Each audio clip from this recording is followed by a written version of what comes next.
દિગ્વિજયસિંહ જાડેજા અહીંયા રાજકોટમાં ન્યારી ડેમના કિનારા ઉપર ન્યારી ડેમના સ્કેચમેન્ટ એરિયાની અંદર અમારી દ્રષ્ટિએ અમને માહિતી મળી છે એ મુજબ એ નિયમ વિરુદ્ધનું બાંધકામ અને આ ફાર્મ હાઉસનું નિર્માણ કરેલ છે।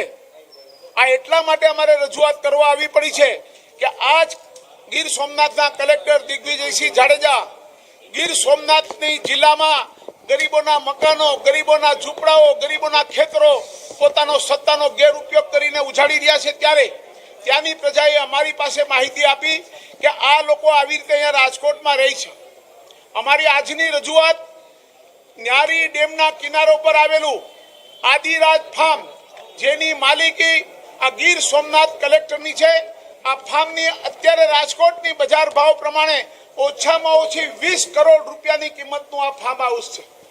આ ફાર્મ હાઉસ સંપૂર્ણપણે અમારી દ્રષ્ટિએ નિયમ વિરુદ્ધનું બાંધકામ છે અને જ્યારે આજ અધિકારી અહીંયા રાજકોટમાં જ્યારે રૂડામાં હતા ત્યારે હું આપને પ્રશ્ન પૂછું છું આ માધ્યમ દ્વારા કે જે માણસ પોતે જે સંસ્થામાં નોકરી કરતા હોય એ પોતાની મંજૂરી આપી શકે?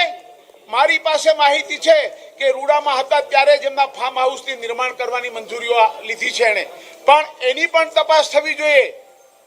બીજું મારે આપને કહેવું છે કે આ અધિકારી ગીર સોમનાથ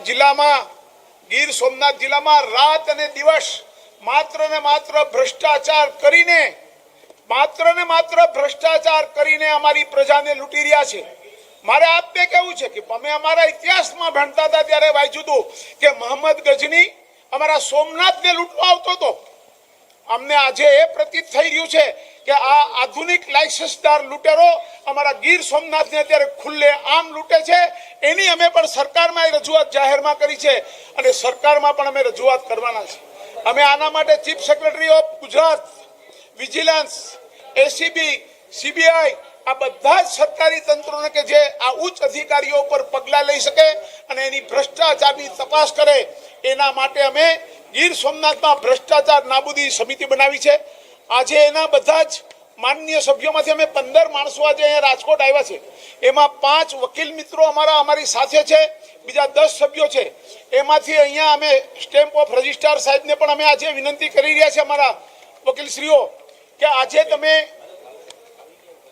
દિગ્વિજયસિંહ જાડેજા કલેક્ટર ગીર સોમનાથના પરિવારના નામે કે એમની સાથે લોહીના સંબંધથી જોડાયેલા હોય એવા કોઈ પણ પરિવારજનો નામે આ રાજકોટ શહેર અને આજુબાજુના વિસ્તારમાં એમની કોઈ પણ મિલકત હોય તો એની અમને માહિતી આપવાના છે, એ પણ અમે માંગણી કરી રહ્યા છીએ। દિનુભાઈ, કોડીનારમાં તો તમારું એક ચક્રી શાસન છે એવું કહેવાય છે। આ કલેક્ટરની સાથે વાંધો શું પડ્યો તમને?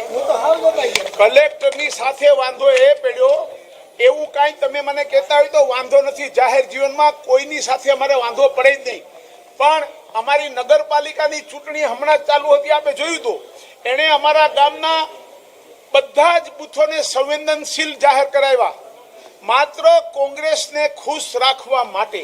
શું કામ? તમને આશ્ચર્ય થાય કે કોંગ્રેસને કલેક્ટરે શું કામ ખુશ રાખવા જોઈએ? પણ એણે જે વેરાવળની અંદર ઘણી પ્રોપર્ટીઓનું કે જેનું ડિમોલિશન કરી અને ગુજરાત સરકારની પાસે પોતાની વાહવા કરાવવા અને પોતાને ગુડ બુકમાં આવવા માટે આ માણસે જે નિયમ વિરુદ્ધના બાંધકામો તોડ્યા છે એના વિરુદ્ધમાં સુપ્રીમ કોર્ટ ઓફ ઇન્ડિયાની અંદર એક પિટિશન દાખલ થઈ છે અને આ પિટિશન એમાંથી એને કોણ બચાવે? કોંગ્રેસ સિવાય કોઈ બચાવી ન શકે, કેમ કે આ પિટિશન કરનારા વેરાવળના મુસ્લિમ સમાજના કોંગ્રેસી આગેવાનો છે। એનાથી બચવા માટે આ માણસે આ તુક્કો કરી અને કોડીનાર શહેરની ચૂંટણીને સંવેદનશીલ જાહેર કરાવી। અમારા ગામમાં અમે 35 વર્ષથી નગરપાલિકા ભારતીય જનતા પાર્ટી પાસે છે। ભારતીય જનતા પાર્ટીની કામગીરીને કારણે કોડીનાર નગરપાલિકાના પ્રજાજનો અમને વારંવાર સુકાન સોંપી રહ્યા છે।